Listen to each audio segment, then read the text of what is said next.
something that has come up a lot this week for me working with patients is trying to explain the difference between core beliefs, limiting beliefs, and shadow beliefs or unconscious commitments. And even when I'm working with clinicians as well, a lot of doctors don't actually know the difference between these things. So I'll just give you a little quick summary of these three things. So basically, core beliefs, they can be good or bad, but they often develop in childhood. All of these develop in childhood. And they are beliefs that run the operating system of your mind.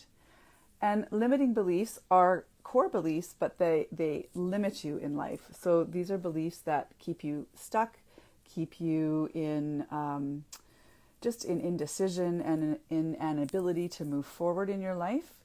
And then shadow beliefs or unconscious commitments are at play whenever you say you want something, but you never actually do it.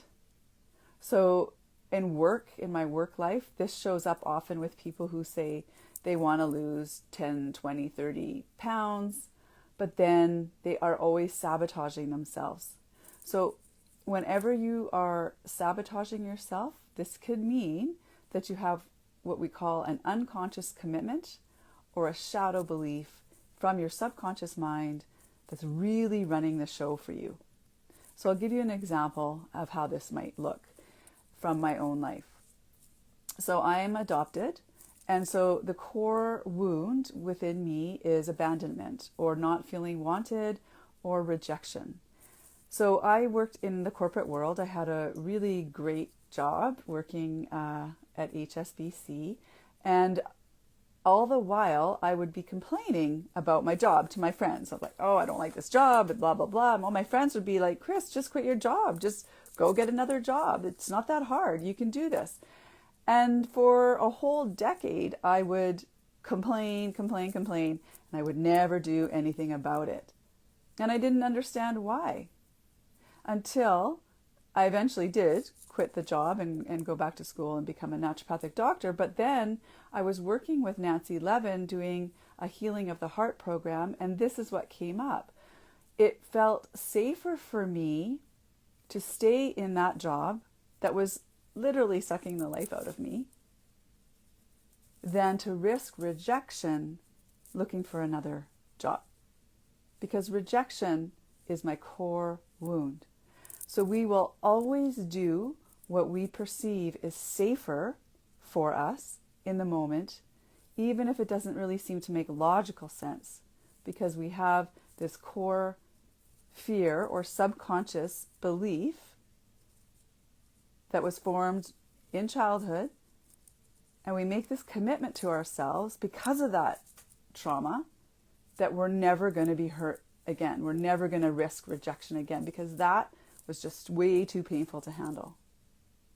So I hope that makes sense to you. It takes time to figure these things out. We're going to be offering a clinician's training course, a retreat in October. So this is some of the work we're going to dive into and hopefully help you figure out what might be your blocks, what might be stopping you in your tracks so that you can stop being stopped and move into being successful in these areas of your life, whether it's because you want to lose 20 pounds or you want to run a marathon or you want to have a full practice, you want to work on your poverty mindset, whatever it is. These are the types of things that we're going to be talking about. So limiting beliefs, core beliefs, shadow beliefs, and unconscious commitments. And those last two are really running the show. 70%, 80%, they say.